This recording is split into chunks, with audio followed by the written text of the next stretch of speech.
Барлығына сәлем, менің есімім Аружан. Мен жалпы дәрігер мамандығының 5-ші курсын, яғни бакалавр мамандығын аяқтадым.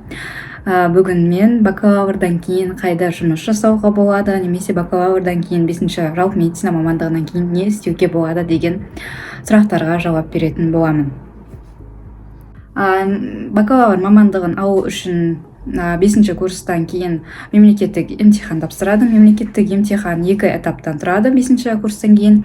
Ол біріншісі тест түрінде жүргізіледі, екіншісі практикалық әдістерді бойынша, яғни жүрек өкпелік реанимация жасау, қан тоқтату деген сияқты, травма сияқты әртүрлі практикалық навыктарды бағалауға арналған емтихан түрінде жүргізіледі. Емтихан тапсырып болғаннан кейін диплом алынады.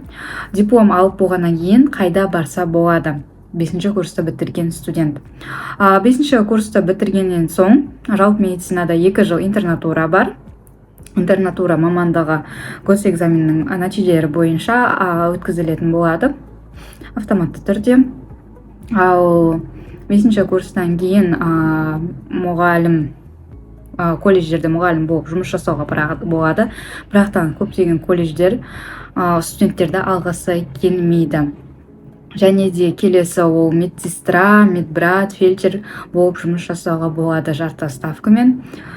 Толық ставкаға кей жерлер алатын болмаса, көп жерлер ала бермейді. Және ассистент стоматолога сияқты мамандықтармен жұмыс жасауға болады. Бірақтан ол мамандықтарға жұмыс жасау үшін оның да арнайы өздерінің сертификаттарын алу керек және тест тапсыру керек болады.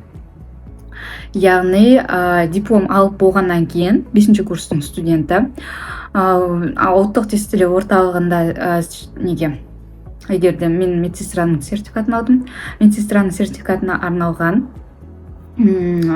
тестке өтінім беріледі. Өтінім бергеннен кейін тестті өткізу керек. Тесттің өзі де 2 этаптан тұрады. Менің сертификатты алу үшін сертификатты оның өзіне ақша төлеу керек болады. Сертификаттың тестін өту үшін ол қазіргі таңдағы бағасы 11600 болды. Яғни бір мамандықтың сертификатын алу үшін 11600 теңге төлеп, содан кейін тест алуға рұқсат алып өтеді.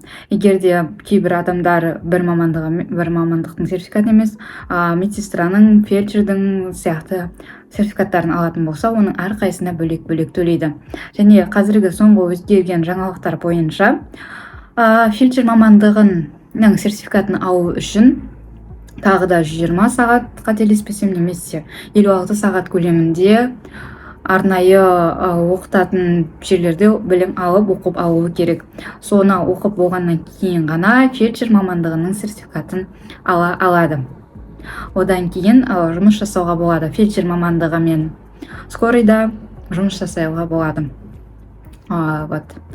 Осылай.